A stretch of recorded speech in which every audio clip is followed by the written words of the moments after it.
이 이야기를 쓰면서도 제가 많이 망설이고 있는데요.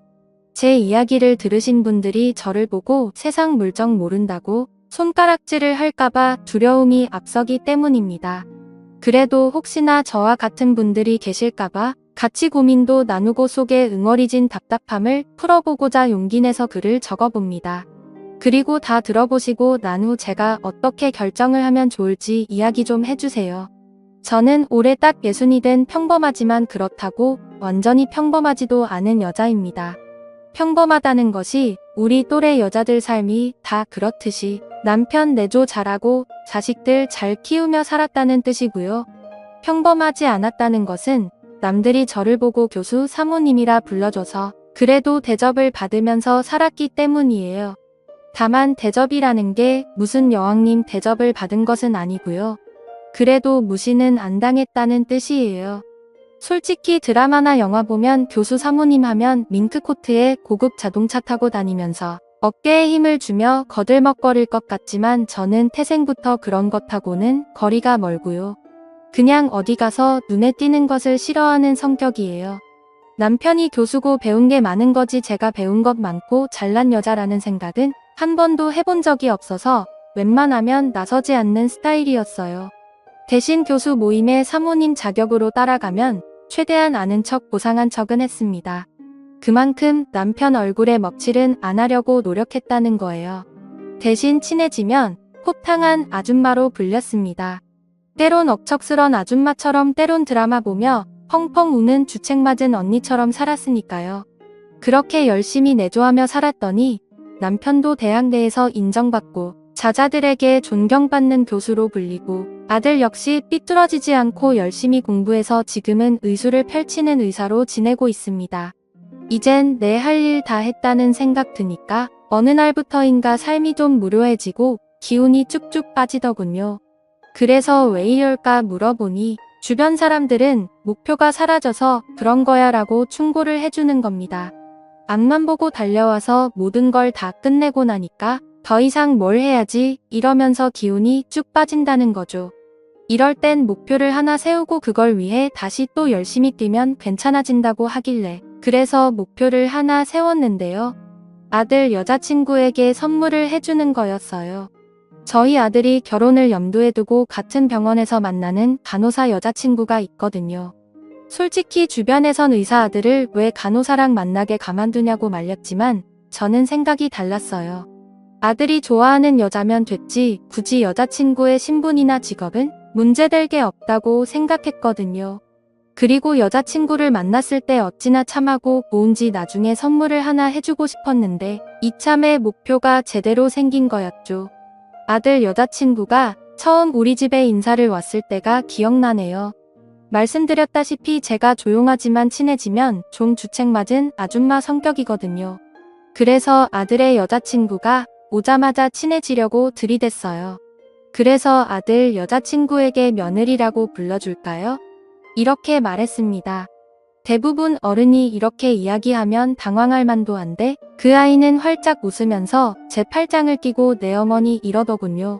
평생 무뚝뚝한 아들 하나만 키워서 딸 같은 며느리가 필요했는데 팔짱까지 끼며 살갑게 구는 아들의 여친을 보니까 제가 흠뻑 빠지고 말았어요. 그렇게 첫 대면을 하고 그 이후로 몇 번 따로 만나서 밥도 먹다 보니 금방 가까워지더군요. 시어머니와 며느리보단 엄마와 딸처럼 지내려고 노력을 했죠. 그러다 보니 결혼식 때 내 돈으로 꼭 선물을 해주고 싶었습니다. 물론 남편한테 이야기해서 생활비에서 아끼고 아낀 돈으로 선물을 사주면 됐지만 왠지 제가 번 돈으로 의미 있는 선물을 주고 싶다는 목표를 세우게 된 거죠. 그래서 남편에게 큰 소리를 쳤어요. 앞으로 당신한테 손 안 벌리고 내가 번 돈으로 우리 며느리 선물 사줄 거니까 말리지 마요. 그리고 나서 아는 동생에게 이 이야기를 했더니 제가 평소에 했던 것과 비슷하면서 돈도 벌 수 있는 일이라며 식당 서빙 알바를 추천해줬습니다. 아무래도 단순 노동인데다가 가정주부라면 할만하더라고요. 음식 나오면 손님들에게 전해주고 밑반찬 같은 거 좀 준비해주고 한가할 때 가게 청소를 해주는 일이었거든요. 가정주부라면 어느 정도 할 수 있잖아요. 근데 이번엔 손님들이 문제였습니다. 술 취해서 치근덕거리질 않나, 반찬이 맛없다며 던지질 않나, 아 정말 세상에 이런 진상이 다 있을까 상상도 못했던 사람들을 만나는 게 너무 힘들더군요. 그래서 그만두게 됐죠. 돈을 떠나서 직원만 보고 사람을 하대하고 무시하는 분위기가 정말 견디기가 힘들었습니다. 그래서 이 얘기를 아는 동생에게 하니까 언니는 너무 온실 속의 화초로 자라서 그래. 요즘 세상이 얼마나 무서운데 그건 약과야 약과 세상이 정말 또라이 천지야. 그 말이 조금 이해는 됐지만 그래도 또라이보단 정상적인 사람이 많으니까 세상이 돌아가는 거라 생각했어요. 그래서 다른 일을 좀 알아봤죠. 이번엔 택시 회사에서 내부 세차를 돕는 일을 했어요. 근데 이건 몸이 부서질 것 같더군요. 택시 들어오면 안에 청소해주고 세차비를 받긴 하는데 안에 지저분한 건 둘째치고 너무 정신이 없고 기사님들도 어찌나 드센지 조금만 청소가 안 되어 있으면 악마를 퍼붓더라고요. 그래서 나중엔 마트 캐셔로 일하게 됐어요. 제가 공부를 잘했던 건 아니지만 이건 기계가 계산하는 거고 어차피 물건만 잘 담아주면 되는 일이니까 잘할 줄 알았죠. 근데 뭐든 쉬운 일이 없다군요. 하루 종일 서서 일하는 것도 힘들지만 물건을 빼달라는 손님부터 쇠치기에서 물건을 툭툭 던지는 무례한 사람까지 봤어요. 어딜 가나 진상들이 있더군요. 게다가 더 큰 이유는 제가 손이 너무 느려서 계속 실수를 하거나 포인트 버튼을 제대로 누르지 못하고 실수를 하니까 마트 관리인이 그만두는 게 어떻겠냐고 말하는 겁니다. 정말 자존감이 팍 떨어지더군요. 뭐든지 척척 잘 해낼 줄 알았는데 매번 실수하니까 제 스스로가 미워지는 겁니다. 게다가 몸도 피곤하고 마음의 상처까지 입으니까 내가 왜 사서 이 고생을 하고 있나 눈물까지 났어요. 정말 내가 인생을 편하게 살았구나. 고생하며 일하는 분들도 많은데 내가 정말 세상 물정을 몰라도 한참 몰랐구나. 이렇게 저를 되돌아보게 됐고요. 아무래도 제가 늘 지쳐서 들어오니까 하루는 아들이 묻더군요. 엄마는 요즘 뭘 하시길래 얼굴이 어두워요? 처마 며느리 될 사람을 위해서 사서 고생 중이란 말은 못하게 했고 그냥 운동을 심하게 해서 그렇다고 둘러댔죠. 제 속사정을 아는 남편은 저한테 몰래 다가와서 이제 그만해. 소뚜껑만 운전하던 사람이 무슨 사회 나가서 돈을 번다고 허들갑이야. 그냥 돈 줄 테니까 그걸로 선물 사줘. 당신이 이러고 다니는 거 알면 아들이 기겁한다고. 막상 남편이 무시하는 듯이 말하니까 더욱더 오기가 생기더군요. 솔직히 못할 게 뭐가 있겠어요. 누군 타고날 때부터 교수짓 했습니까? 엄마 뱃속부터 인문학, 철학, 공학 이런 거 줄줄 외우고 태어난 것은 아니잖아요. 비록 제가 배운 것은 많이 없어도 엄마로서, 아내로서, 가정주부로서 노하우는 있었거든요. 남편한테 괜히 괘씸해서 한마디 했죠. 당신은 나 없으면 라면 물도 제대로 못 마치는 주제에 어디서 큰 소리예요? 두고 봐요. 내가 내 손으로 돈 벌어서 우리 며느리한테 멋진 선물 하나 해줄 거니까 당신은 가만히 있기나 해요. 제가 눈에 도끼를 품고 한마디 하니까 남편도 꼬리를 슬쩍 내리는 겁니다. 오기가 생기니까 뭐든 할 수 있을 것 같아서 아는 동생을 통하지 않고 제가 직접 알아봤어요. 제가 가장 잘할 수 있는 일을 보니까 스마트폰 어플을 깔면 파트타임으로 일하는 청소 도우미를 모집하더군요. 제가 원하는 시간에 맞는 업무를 제가 골라서 찾아가면 되고 어차피 제가 하던 일이니까 자신도 있었습니다. 시급도 나쁘지 않았고요. 운이 좋아서 딱 한 달만 일하면 며느리 선물에 아들 선물까지 챙겨줄 수도 있을 것 같았어요. 그래서 처음으로 남의 집에 청소 도우미로 일을 하게 됐죠.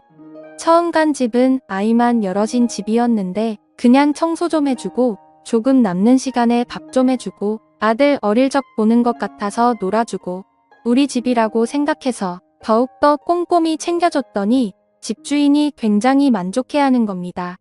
저도 뿌듯하더라고요. 드디어 저한테 딱 맞는 일을 찾았다는 생각이 들었어요. 그리고 아들에게 슬쩍 말을 했죠. 너 나중에 엄마한테 잘해야 한다? 어디 가서 이런 엄마 못 만나? 아들은 뜬금없는 제 이야기에 어리둥절해 하더군요. 근데 그 표정이 어찌나 재밌던지 속으로 흐뭇했어요. 그렇게 청소 도우미로 몇 번 해보니까 슬슬 자신감도 붙고 웬만한 거리도 버스 타고 가서 척척 해낼 정도가 되더라고요. 이렇게 몇 번만 더 일하면 며느리에게 나름 고급 선물도 해주고 남겠더라고요. 근데 뭐든지 잘 풀리면 꼭 한 번은 돌부리에 걸려 넘어지게 되잖아요. 저 역시도 너무 일이 잘 풀리다 보니 제대로 성사에 휘말리는 일이 생긴 겁니다. 그날도 시간대에 적당하고 시급도 괜찮은 일이 있길래 바로 오케이 하고 일을 하러 갔습니다. 집에서 10점 거장 정도 떨어진 곳이었는데 굉장히 으리으리한 집이더군요. 이런 집이라면 고정으로 일하는 도우미가 있을 텐데 왜 나를 불렀을까? 어리둥절했습니다. 어쨌든 안에 들어가니까 한눈에 봐도 허세에 가득 찬 사모님이 의자에 삐딱하게 앉아서 오늘 해야 할 청소범이랑 몇 가지 당부말을 해주는 거예요. 이런 일을 처음 겪으면 놀랍겠지만 서빙 알바에 택시 세차에 마트 캐셔하며 온갖 진상은 다 만난 터라 별로 놀랍지도 않더라고요.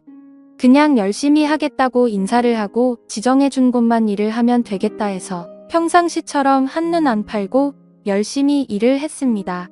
솔직히 대부분 어디만 깨끗이 해달라 이렇게 이야기를 하고 큰 참견은 안 하거든요. 아니면 끝날 때쯤 와서 확인만 하는 정도예요. 근데 그 사모님은 계속 저를 지켜보는 거예요. 마치 귀금속 매장에 들어가면 혹시 뭘 훔쳐가나 쳐다보는 보안요원처럼 계속 저를 쳐다보는데 뒤통수가 따가울 정도더군요. 돌다리도 두들겨보고 혼난다는데 의심이 많은 사모님인가 보다 이렇게 생각하고 저는 정해진 시간에 정해진 일을 야무지게 했습니다. 중간에 사모님이 갑자기 말을 시키더군요.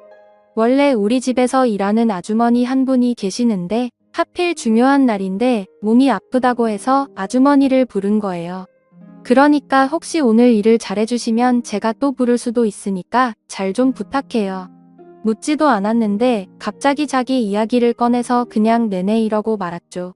자기도 무안했는지 그제서야 자리를 피하더군요. 감시 카메라가 없어졌다는 생각에 조금 안심은 되더라고요. 어쨌든 저는 하늘을 우러러 한 점 부끄럼 없이 일을 잘 마무리하고 집으로 돌아왔죠. 근데 집에 돌아와서 쉬고 있는데 청소 어플 회사에서 전화가 온 거예요. 그러면서 오늘 청소한 집에서 문제가 생겼는데 무슨 일인지 해명도 할 겸 직접 전화를 해보라고 하더군요. 도대체 문제가 뭐길래 전화를 하라고 그럴까? 정말 궁금해서 알려준 번호로 전화를 걸었어요. 아까 그 사모님이 전화를 받자마자 대뜸 욕설을 내뱉더군요. 그러면서 하는 말이 지금 당장 우리 집으로 와요. 안 오면 신고할 테니까. 오하니 벙벙하더군요. 그래서 남편에게 오늘 일한 곳에서 문제가 있나 봐 이렇게 이야기했더니 남편은 무슨 큰일이겠냐며 태워다 줄 테니 자초지종이나 들어보라고 하더군요. 그때만 해도 설마 했어요. 보아하니 돈도 좀 있는 집안이니 상식선에서 이야기할 거라 믿었죠.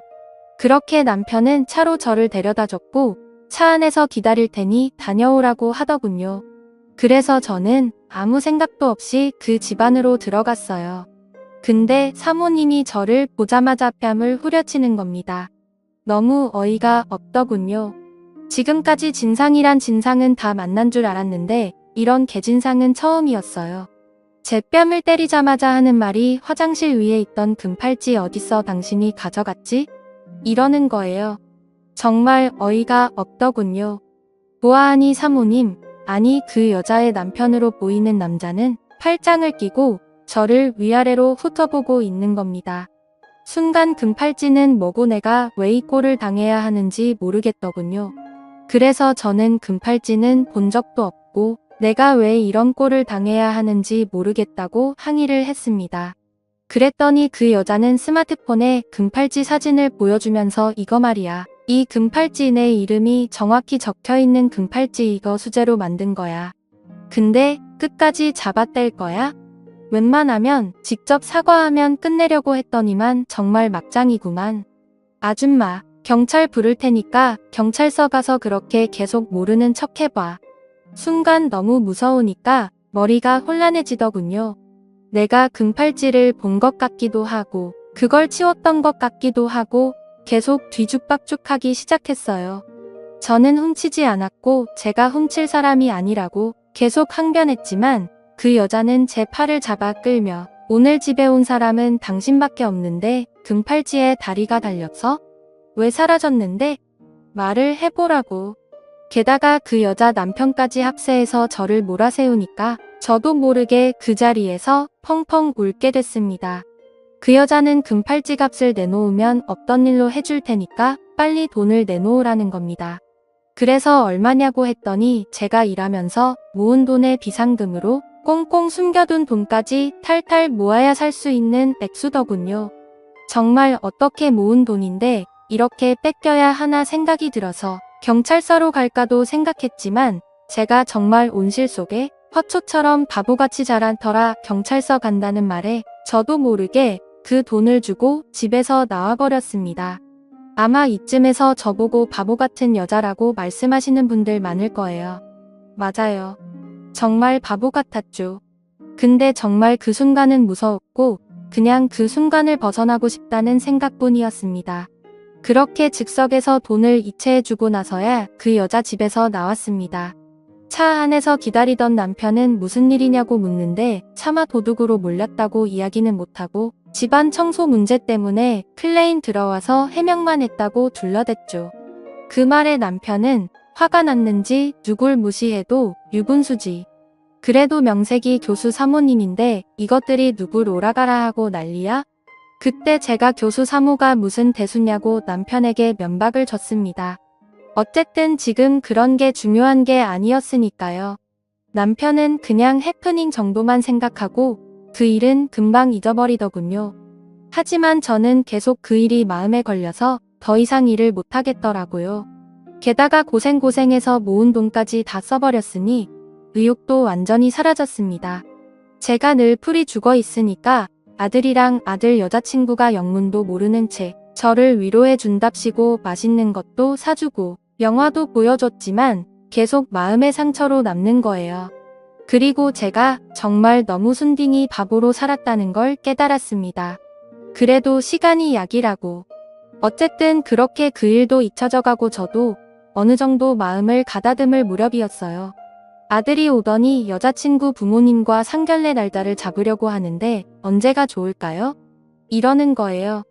가뜩이나 기분 좋은 일도 없던 찰나에 그래도 자식 위해 상견례를 한다는 생각을 하니 기분이 좀 괜찮아지더군요. 기쁜 마음으로 상견례 날짜와 장소를 잡고 상견례 날에 설레는 마음으로 상견례 약속 장소로 향했어요. 마침 아들이랑 아들 여자친구는 상견례 장소로 오는 길에 접촉 사고가 나는 바람에 늦는다는 거예요. 괜히 사돈내외를 기다리게 하는 것도 예의가 아닌 듯해서 남편이랑 함께 약속된 방으로 들어갔습니다. 그런데 들어서는 순간 저는 몸이 뻣뻣하게 굳었습니다. 바로 제 뺨을 후려갈긴 부잣집 여자가 사돈댁 자리에 앉아 있는 거예요. 제가 그렇게 아끼던 아들 여자친구의 부모가 제 뺨을 후려친 여자와 그 여자의 남편인 거죠. 게다가 그런 사람과 사돈을 맺게 생겼으니 정말 머리가 핑 돌 지경이었습니다. 남편은 영문도 모르고 제 팔을 당기면서 왜 이러냐고 묻는데 저도 어떻게 반응해야 할지 모르겠더군요. 갑자기 그 여자도 제가 기억이 났는지 언성을 높이면서 아니, 그때 우리 집 금팔찌 훔쳐갔다가 걸린 아줌마 아니에요? 여기 왜 왔어요? 저한테 뻔뻔하게 소리를 치는 겁니다. 그때 그 기억이 떠올라서 제가 아무 말도 못하니까 그 여자는 마치 물 만난 고기처럼 이제 알았다. 이거 사기 결혼 아니야? 남의 집 청소부나 하면서 몰래 훔친 걸로 사기 결혼하는 거 아니냐고 교수 집안이라며? 아들이 의사라며? 근데 이거 다 뻥이지? 아주 신나서 소리를 치는데 그때서야 제가 정신이 들더군요. 그래서 저도 지지 않고 당신 지금 말 다 했어? 날 안 훔쳤다고? 그리고 사기 지금 사기라고 했어? 당신 내 딸내미한테 거기로 가져와도 우리 아들이랑 결혼 못할 줄 알아? 제가 막 따지고 있는데 뒤늦게 도착한 아들이랑 아들 여자친구가 도착해서 저희를 말리며 자초지종을 묻는 겁니다. 그러자 그 여자는 자네 의사 맞아, 자네 아버지 교수님 맞긴 맞는 거야? 근데 왜 자네 어머니가 우리 집 와서 청소를 했어? 자네 지금까지 다 뻥친 거지? 가족 사기 다니지? 그치? 그때 남편도 열이 받아서 주먹을 주더니 밥상을 확 뒤집어 엎어버리고 아들 역시 무슨 소리냐며 항의를 하고 난리도 그런 난리가 없었어요. 저는 너무 억울해서 내가 당신 내 집에서 일한 건 당신 딸내미 선물 주려고 한 것뿐이야. 내가 돈이 없어서 그런 줄 알아? 당신처럼 주렁주렁 멋으로 달고 다니는 금부치가 아니라 진짜 정성이 담긴 금부치 하나 해주려고 했어. 그 말을 하고 나가려고 하는데 남편이 제 손을 붙잡고 여기서 우리가 왜 나가? 저런 인간 쓰레기들이 나가야지. 하며 저보고 꿋꿋하게 따지라고 하는 겁니다. 그 말에 용기가 더욱 생기더군요. 저랑 남편, 그리고 아들 마지막엔 아들 여자친구까지 저를 두둔하며 자기 엄마에게 따지듯이 공격을 하니까 그 여자는 자기도 뭔가 틀렸다고 생각했는지 당황하는 겁니다. 그러더니 아니 그러면 교수 사모님이라고 말을 하지 왜 안 하셨어요? 근데 왜 남의 팔찌나 훔치시고 그래서 이러면서 말끝을 흐리는데 뭔가 느낌이 이상하더군요. 왜냐면 그 여자가 소리소리 지를 때 팔뚝에서 금팔찌가 빛나는 걸 제가 봤기 때문입니다. 그래서 얼른 그 여자 팔을 낚아채서 큰 팔찌를 보며 이거 뭐예요? 그때 나한테 이 팔찌 없어졌다며? 사진 들이대며 보여줬는데 이게 왜 당신 팔에 있는 건데? 당신이야말로 이거 사기 아니야? 그 여자도 놀랐는지 제대로 말을 잇질 못하더군요. 그제서야 변명이라고 꺼내놓는 게 아니 원래 일하던 아주머니가 이걸 훔쳐갔는데 그걸 오해해서 도둑으로 몰았었네요. 미안합니다. 정말 화가 나더군요. 나를 도둑으로 몰아세운 것도 열받지만 내 돈은 받아먹고 입까지 씻고 오히려 큰 소리까지 쉬었던 거잖아요. 그냥 저를 어디 못 배운 청소나 하는 여자라고 취급을 하는 저급한 사고방식이 너무 싫었습니다. 교수 부인이면 대접하고 청소 보면 이런 취급을 당해야 하나요? 사태를 대충 알아차린 아들 여자친구는 갑자기 무릎을 꿇더니 자기가 잘못했다고 빌고 그 여자 남편도 사부인 너무 죄송합니다. 이러면서 싹싹 비는데 어이가 없더군요. 그렇게 기세등등하더니 이젠 자기들 죄가 밝혀지고 게다가 누가 봐도 우리 집 식구들이 우세하다고 느껴지니까 바닥에 납작 엎드리는 꼴이 너무 가증스러웠습니다. 그렇게 이쁘게 보이던 아들의 여자친구도 더럽게 보였고요. 그래서 제가 태어나서 처음으로 비열한 한마디를 했죠. 아들 여자친구에게 말했습니다. 난 내 손에 때 묻히기 싫으니까 내가 내 엄마 뺨을 때려. 그러면 용서를 생각해 볼게. 그 말에 아들 여자친구는 고민하더군요. 하지만 결혼이 파혼할까봐 부들부들 떨던 그 여자는 어서 자기 뺨을 때리라며 재촉을 하는 겁니다. 그런데 차마 아들 여자친구는 못 때리겠다며 멈추는 겁니다. 그래서 뒤도 안 돌아보고 나왔습니다. 솔직히 자기 엄마 뺨을 때리든 때리지 않든 저는 결혼에 찬성을 안 할 생각이었거든요. 그리고 다음날 아들 여자친구가 팔찌값을 현금으로 가져왔다군요. 솔직히 그건 받았습니다. 제 노동의 결실이었고 저의 억울함이 담긴 피와 땀의 결실이었으니까요. 그러면서 아들의 여자친구가 하는 말이 자기는 부끄러워서 결혼을 못 올리겠다고 하더군요. 그래서 아들과 헤어지겠다며 인사를 하는 겁니다. 근데 그 말이 어찌나 가슴을 후벼 파는지 정말 갈등을 많이 했습니다. 그 집안 사람들을 생각하면 정말 가증스럽지만 그래도 아들의 여자친구랑 엄마와 딸처럼 보낸 시간도 많은데 그 정이라는 게 무시 못할 일들이었거든요. 속된 말로 저런 부모 밑에서 어떻게 이런 자식이 나왔을까 싶을 정도로 아이는 올바른 아이였으니까요. 그리고 지금까지 고민 중입니다. 아들은 여자친구랑 결혼할 생각이 없다곤 하지만 살짝 보니 제 눈을 피해 만나는 것 같더군요. 물론 저를 면박 주고 도둑으로 문 그쪽 집안을 생각하면 당연히 결혼을 안 하는 게 맞지만 아들과 아들 여자친구를 생각하면 결혼을 시키는 게 맞는 것 같기도 합니다. 바보처럼 살아서인지 이런 걸로 고민하네요.